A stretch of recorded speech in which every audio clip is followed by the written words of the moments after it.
Well, hello there. You know, they say a good pencil has two purposes, to sharpen minds and write down the impossible.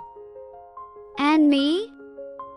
I'm Penelope, the finest in storytelling and bringing the impossible right to you. Today, I have an unusual tale to share with you, one that started on an ordinary night. Our main character? A writer named Mr. Scribble's son, who'd spent years chasing the perfect story, each draft more ambitious than the last. But nothing quite felt real enough. Then, on the night he nearly gave up, something peculiar happened. He was sitting at his desk, lost in thought, when crack! A bolt of lightning struck just outside his window. A sudden flash, a spark, and then, without warning, a portal appeared right beside him.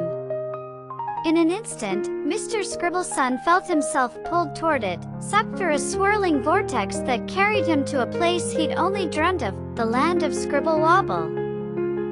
Now, Scribble Wobble isn't your typical fantasy world.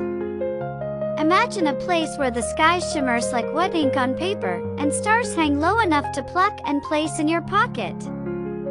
The hills are made of swirling pastel clouds, and the rivers look like melted crayon streams. As Mr. Scribble's son stumbled to his feet, he met a creature named Scribblebert, a puffy, whimsical little being with a nose shaped like a paperclip.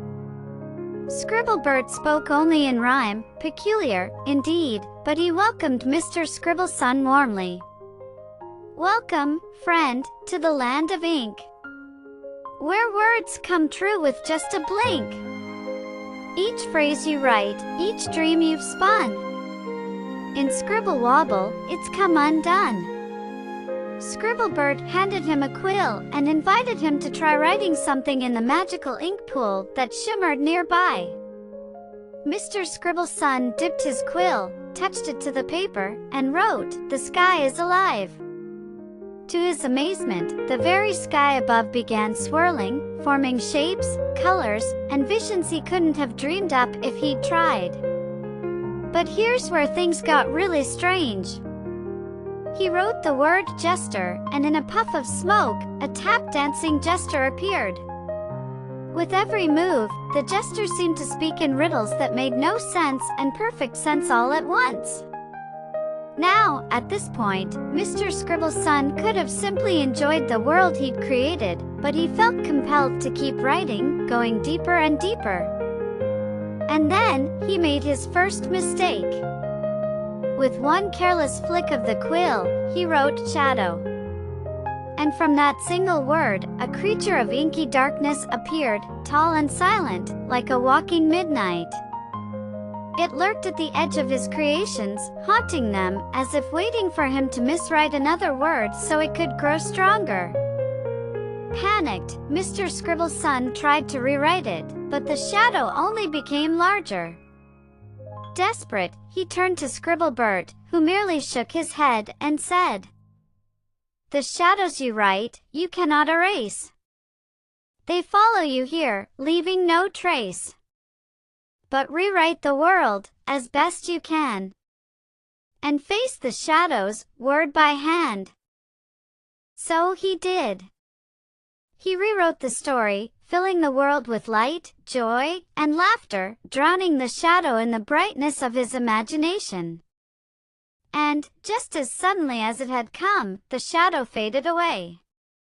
Mr. Scribble's son had faced his creation head-on and learned something extraordinary: even the darkest shadows are nothing in the face of light. And that's when he saw it, a small door labeled exit, hidden behind a shimmering waterfall of words. Scribble's son hesitated, then stepped through. He woke up at his desk, the storm gone and everything quiet, except for a small, inky mark on his wrist, a reminder of his journey. And so, here's the lesson, friends: the worlds we create may sometimes get a little dark, but they're ours to rewrite. We're the authors, the dreamers, and sometimes, the ones who dare to open the door. Remember, every story has the power to change us, even the ones we keep hidden away in our minds. Keep writing, and keep imagining. The worlds are endless.